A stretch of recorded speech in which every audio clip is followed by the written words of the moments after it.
What's going on, guys? Kevin here from thesportsgeek.com, and in this video I'm going over my DraftKings Open Championship picks for golfers that are 7,000 or more on DraftKings. If you haven't seen my other video yet for the Open Championship, make sure you go back to my YouTube channel and watch that video. I give out 4 sleeper or value picks, and I got enough good response from that video to do this video with guys who are 7,000 or more on DraftKings this week. If you guys want to be notified when I post a new video, sometimes I don't get the emails out, or sometimes you might miss the emails or the tweets, make sure you go on over to the YouTube page and click that little gear button under the Sports Geek, and you can click that and you can check off for notifications, so it'll send you a notification every time I post a DraftKings video. All right, so my first high-end pick for the Open Championship is going to be Rory McIlroy, 11,900. He is the third highest ranking on my Fantasy Labs model at 78.29, just behind Dustin Johnson and Sergio Garcia, but he might be my favorite pick this week. His recent finishes have been 3rd, missed cut at the US Open, 4th, 1st, 12th, 4th, 10th. So you can see besides that one little hiccup at the US Open, he's been pretty much on fire, finishing 12th or better in all 6 of those tournaments where he made the cut. The last Open Championship he played, he won. He didn't play last year, but 2 years ago he won the Open Championship. I believe he could repeat that again this year. He ranks 3rd in strokes gained tee to green, 11th in driving distance, and 2nd in birdie or better percentage. So I think a lot of people are going to be on maybe Jason Day and definitely Dustin Johnson, who's been amazing lately. So I think I'm going to pivot to Rory McIlroy, who is also a great golfer and is a good DraftKings scorer. Next up, we got Phil Mickelson at 8,600. He's got a 69 rating on my Fantasy Labs model.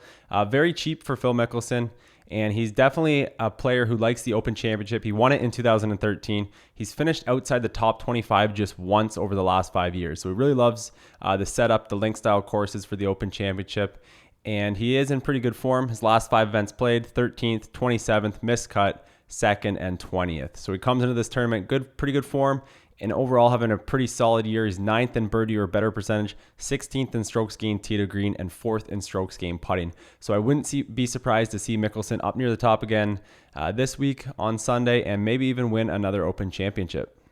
Next up is Martin Kaymer at 8,400. He's got a rating of 72 on my Fantasy Labs model. He seems much more comfortable in Europe. His last 5 events, he's finished 13th, 5th, 37th, 7th, and 5th. And that 37th finish was in the US, and the other 4 finishes were in Europe. So he's finished in his last 4 tournaments in Europe, he's finished 13th or higher with a couple 5th place finishes. So he's playing really good golf. He's a good price at 8,400. He doesn't have enough rounds to qualify for the PGA stats, but looking at the Fantasy Lab stats, he's been pretty solid with his driving distance off the tee, and he's been pretty accurate over the last 6 weeks, which might help at this course. So I think Martin Kaymer is a very good pick at just 8,400 this week. And then my 4th and final pick here is Matt Kuchar at 7,800. He's got a 71 rating on my Fantasy Labs model. And I think he's very underpriced given his recent form. If you look at his last 6 tournaments, 3rd, 46th, 4th, 6th, 3rd, and 3rd. So beside that one little hiccup there where he finished 46th, he's just been outstanding lately.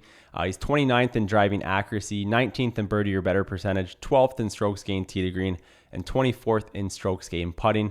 I think he'll be extremely high owned given his price and his recent form.